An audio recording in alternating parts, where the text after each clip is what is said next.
नमस्कार मित्रों, मैं दिव्यदर्शन पुरोहित गुरुदेव ऑब्जेक्टिव वडोदरा इंडिया से बोल रहा हूँ।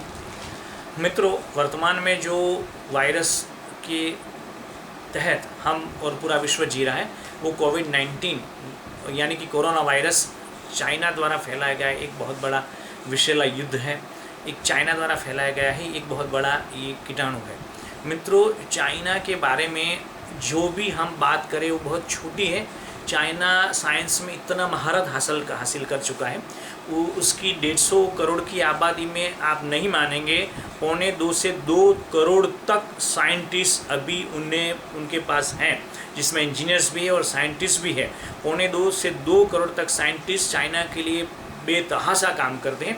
चाइना के अंदर ऐसी कोई भी फील्ड नहीं है, जैसे ट्रेन देख लीजिए, ट्रांसपोर्टेशन देख लीजिए, एग्रीकल्चर देख लीजिए, नैनो साइंस देख लीजिए, नैनो टेक्नोलॉजी देख लीजिए, मेडिसिनल फील्ड देख लीजिए, मेडिकल फील्ड देख लीजिए, स्पेस की फील्ड देख लीजिए, कोई भी देख लीजिए, सभी उसने महारत हासिल की।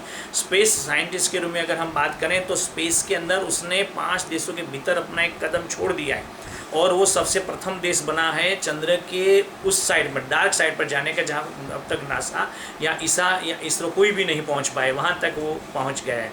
उसने एंटार्क्टिका में अपना रिसर्च स्टेशन भी बना लिया। दोनों पोल्स पर वो अभ्यास कर रहा है पृथ्वी के, मगर एंटार्क्टिका पर सबसे ज़्यादा वो अभ्यास कर रहा है।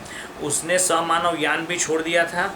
उसने आने वाले समय मतलब 2020 के एंड तक एक स्पेस स्टेशन, जो इंटरनेशनल स्पेस स्टेशन नासा ने बनाया था, ऐसा ही स्पेस स्टेशन लॉन्च करने की योजना बना दी है।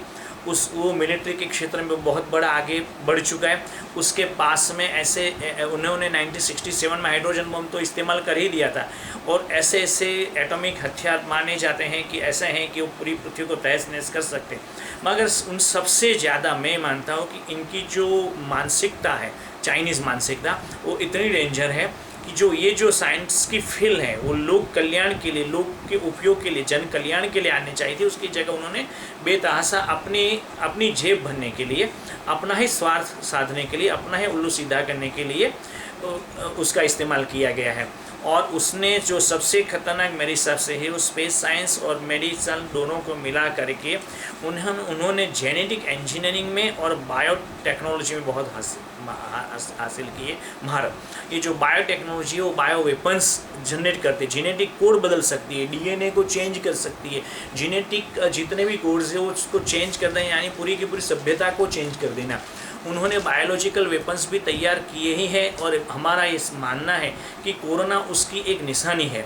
उसके पास में और भी ऐसे अस्त्र होने चाहिए 100%, जो इंसान, जो देश, जो लोग, जो सभ्यता इतनी आगे बढ़ चुके साइंस में, वो इतना नहीं करेगी, ऐसी मानना गलती की बात है। उनके पास में और भी बायोलॉजिकल वेपन्स होने ही चाहिए। मित्रों, ये सब उन्होंने जो किया है, ये सब जितने साइंटिस्ट खड़े किए, जितने रिसर्च किए, जितने भी वो ऊंचाई तक पहुंचाए, वो हम सब पूरे विश्व के लोगों को मूर्ख बना करके पहुंचाए।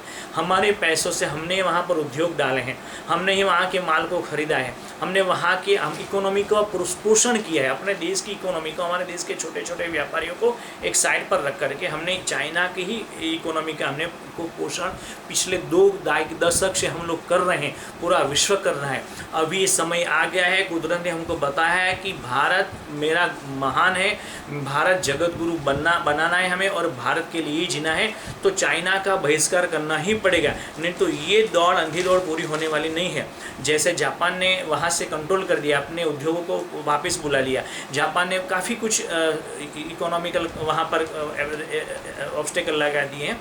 अमेरिका भी शायद हो सकता है करे, और भारत सरकार से भी हम प्रार्थना करेंगे, और हम सब मिल करके प्रार्थना करेंगे कि बिल्कुल इसके ऊपर चाइना की बॉर्डर को ही सील कर दिया जाए। चाइना और भारत की बॉर्डर को, वहाँ से कुछ भी चीज़ आनी ही नहीं चाहिए, कुछ भी इकोनॉमिकल, पॉलिटिकल, कल्चरल और रिलीजियस कोई किसी प्रकार का रिलेशन होने नहीं चाहिए।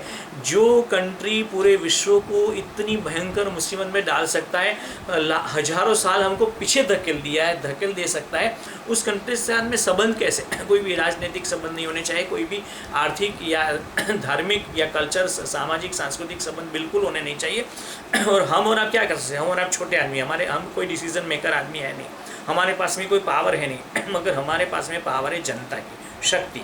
जनता अगर इकट्ठी हो जाती तो ये एक उंगली, दो उंगली और ये पूरी उंगली लगाते तो रपटा पड़ता है, और उसको अगर हम बांध देते हैं तो फिर ये पूरे दांत तोड़ देता है। तो ये रपटा हमको ये मुक्का पैदा करना है, ताकत। जनता की ताकत क्या है कि चाइनीज़ माल का हम कम से कम बहिष्कार कर दे, चाइनीज़ को छुए ही नहीं, चाइनीज़ को सपने में भी देखे नहीं, केवल और केवल भारतीय गरिमा को ही, भारतीय संस्कृति को ही, भारतीय महत्ता कल्चरल को डेवलप करने वाली उस चीज़ें ही हम खरीदें, चीज़ों का ही इस्तेमाल करें और भारत को ही समर्पित हो जाए। नहीं तो अगर पूरे विश्व अगर ऐसा नहीं करता है तो ये याद रखें आप कि आने वाले समय में चाइना और भी कुछ बहुत करने वाली है, कर सकती है, क्योंकि उसमें पास में साइंस का पावर अप्रतिम है।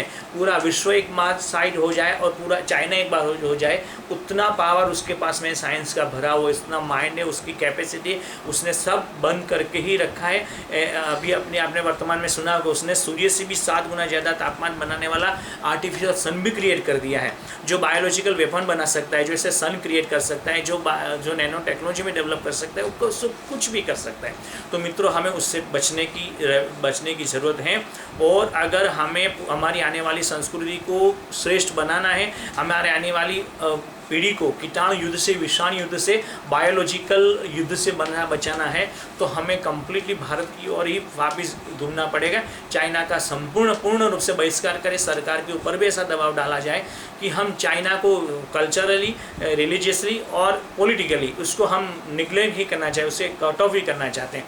तो हम हमारे देश के लिए जिएँ और आने वाले समय अच्छा आए, इसीलिए सूर्य से प्रार्थना करें पूरे विश्व में से जो फैलाई गई महामारी वो शांत हो जाए, प्रशांत हो जाए, विषाणु का खात्मा हो जाए। सर्वे भवन्तु सुखिनः, सर्वे सन्तु निरामया, everyone be healthy, everyone be happy. मित्रों, मैं दिव्यदर्शन पुरोहित गुरुदेव ऑफ जेटी वडोदरा